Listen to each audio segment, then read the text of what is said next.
What we're doing here today is one of Scotland's two pro teams, the Reivers, are playing against one of Holland's two pro teams, the South Holland Seafarers. And what we're really trying to do is to sort of showcase the highest level of domestic cricket within Europe. As I said earlier, we've got two pro teams, the Dutch have got two pro teams. So one of our sides is out there as well, playing in Amsterdam at present.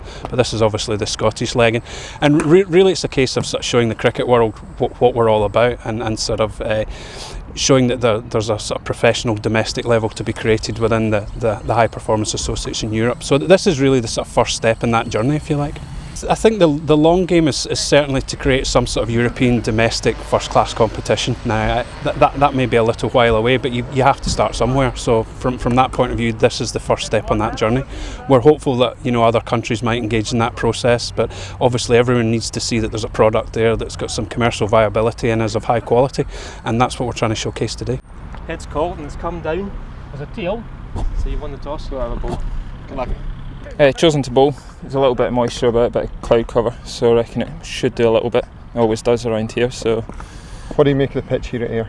It's always similar to this. Always starts like this, and then as the day gets on, it gets better and better to bat on. So hopefully it'll play true to history and be a good wicket for us. We're probably looking to have a bat first. Played here a few times a couple of years ago, and yes, it does a little bit earlier, but then it flattens out, and there's a bit there for the spinners later on. And we're playing 3 spinners today, so I'm looking forward to using them later. How exciting is it to be at the start of a completely new tournament for European cricket? I think it's great. It's a great opportunity, especially for the young guys, to try and work our way into a national team, bridge the gap between the club cricket and the national side, and hopefully it's going to bring some good cricket. The inaugural Pro Series Challenge match saw the South Holland Seafarers travel to Cambusdown in Ayr to take on Scotland's Reivers. Both teams had their selection of internationals on show, and it was Scotland's Safi Sharif opening the bowling for the Reivers against an edgy-looking Leslie Stalkers.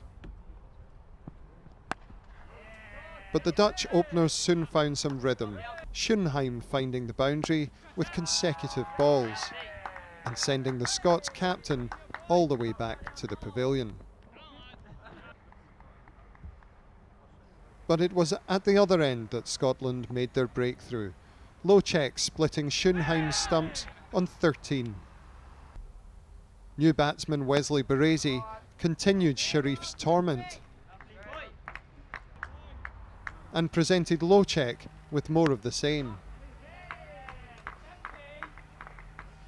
Cue a change, and local boy Scott McElnay began to make a difference, surprising both batsman and keeper. McElnay's breakthrough came in the 11th over, with a wicket of Leslie Stalkers trapped in front for 15. A change at the other end also reaped rewards, as Stuart Chalmers ended Baresi's entertaining 27 from 25 balls. The skipper made a brief appearance for just 1 run, and despite James Greiter's attempts to trouble the local wildlife, he was back in the hutch shortly thereafter for just 4. A good wicket for Callum MacLeod, and the Seafarers struggling for their sea legs on 79 for 5 after just 16 overs. The Reivers were in a strong position, but a partnership from Heppelmann and the experienced Tim Greiters steadied the ship. Callum MacLeod was sometimes close and sometimes not. It took till the 35th over for Manip Iqbal to remove the obdurate Greiters, his 25 coming off 52 balls. But some loose balls and some loose fielding helped the Dutch seize the momentum.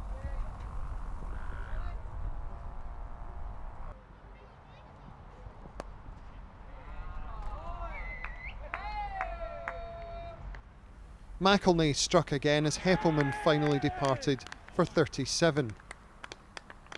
And the local boy topped off a good day's work, rewarding Scott Beveridge for his perseverance by taking a catch off Schifferle. Once again, however, the Reivers couldn't make the pressure tell. Salar and Bratt used the last 8 overs to tremendous effect,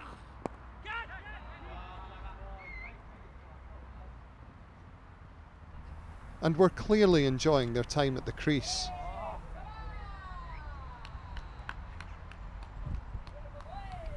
Sailor put his seal on a 50 in the last over, anchoring an unlikely recovery by the South Holland Seafarers to 235 for 8.